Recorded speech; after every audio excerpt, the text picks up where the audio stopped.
ఆడబిడ్డ నది ఎవరిస్తారు? మీరిస్తారా? చంద్రబాబు నాయుడుతో ఇప్పిస్తారా? మరి ఇంతవరకు ఇవ్వలేదు కదా. మరి ఎందుకు మీరు ఈ కోట్లాది మంది ప్రజల తరఫున నిలబడి చంద్రబాబు నాయుడు లేదు? ఏం అడ్డం వస్తుంది మీకు అని ప్రశ్నిస్తున్నా. ఈరోజు ఎంత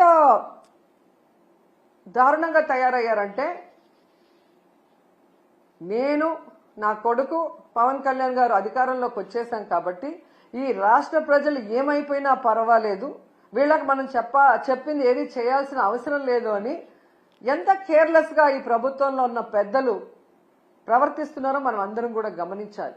ఎన్నికల ముందుకి ఎన్నికల తర్వాత వాళ్ళ ప్రవర్తన ఎలా ఉంది అంటే, ఎన్నికల ముందేమో బాబు షూరిటీ భవిష్యత్తుకు గ్యారంటీ, కానీ ఈరోజు Babu surety cheating guarantee. Cycle కోటేస్తే ఫ్రీ బస్ మీ ఇంటి ముందుకే వచ్చేస్తుంది. గ్లాస్ కోటేస్తే ఏ క్లాస్ ఉద్యోగాలు మీకు వస్తాయి. పువ్వు కోటేస్తే పువ్వుల్లో ప్రతి మహిళకి 1500 మీ ఇంటికి వచ్చేస్తుంది. కూటమికి ఓటేస్తే ప్రతి బిడ్డకి స్కూల్కి వెళ్లే వాళ్ళకి 15,000 మీకు వచ్చేస్తాయని చెప్పారు. ఇక ఇంట్లో ఎంతమంది ఉంటే అంతమందికి లక్షలు వచ్చి పడేస్తాయని ఏ విధంగా వాళ్ళు బాండ్లు కూడా రాసి ఇవ్వటం మనం అందరం కూడా గమనించాం. కానీ ఈరోజు ఆ బాండ్లు నాలిక గోక్కోవటానికి కూడా పనిచేయట్లేదు. అసలు వీళ్ళు చేసిన ప్రచారం ఎలా ఉంది అంటే, రామానాయుడు గారు సైకిల్ వేసుకొని ఒక ఇంటికి వస్తారు. ఈ రోజుకి కూడా ఎక్కడ చూసినా అది వాట్సాప్ లో తిరుగుతుంది. నీకు 15,000, నీకు 15,000, నీకు 15,000, నీకు 18,000 అని చిన్నపిల్ల నుంచి పెద్దవాళ్ల వరకు వేలు పెట్టి ప్రతి ఒక్కరికి చూపిస్తూ సైకిల్లో వచ్చి సైకిల్ కొట్టేస్తే చాలా అవన్నీ వచ్చి పడిపోతాయి అన్నారు.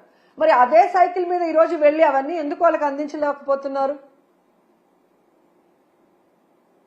అంటే అధికారంలో రావటం కోసం ఆ రోజు ఏ విధంగా ప్రచారం చేశారయ్యా అంటే, టీవీల్లో, థియేటర్లో, ఫేస్బుక్లో, యూట్యూబుల్లో, ట్విట్టర్లో, ఇన్స్టాలో ఎక్కడ చూసినా కూడా దండయాత్ర చేశారు ప్రజల మీదకి.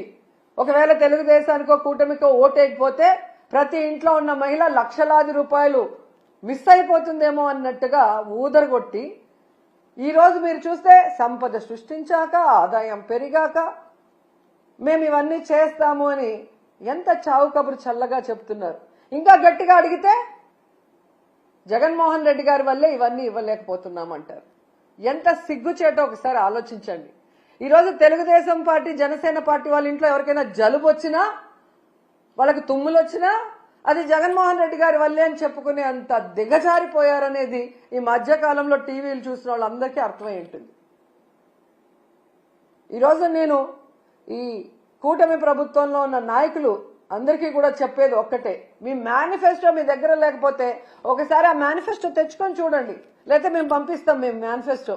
దాంట్లో క్లియర్ గా మీరు రాస్తున్నారు 14 లక్షల కోట్లు అప్పుంది, అయినా కూడా మేము సూపర్ 6 అమలు చేస్తాము అని చెప్పారు. అసలు 14 లక్షల కోట్లు అనేదే అబద్ధం. మొన్ననే మీరు అధికారంలోకి వచ్చిన తర్వాత మీ అధికారులు మీరు అంతా కూడా ఎక్సర్సైజ్ చేసి అసెంబ్లీలో ప్రవేశపెట్టారు, కేవలం 6.5 లక్షల కోట్లు మాత్రమే అప్పుంది అని. 14 లక్షల కోట్లుందని అబద్ధం చెప్పిన మేనిఫెస్టోలోనే అన్ని చేస్తామన్నప్పుడు అందులో సగం ఉన్నప్పుడు ఎందుకు చేయలేకపోతున్నారని నేను అడుగుతున్నా.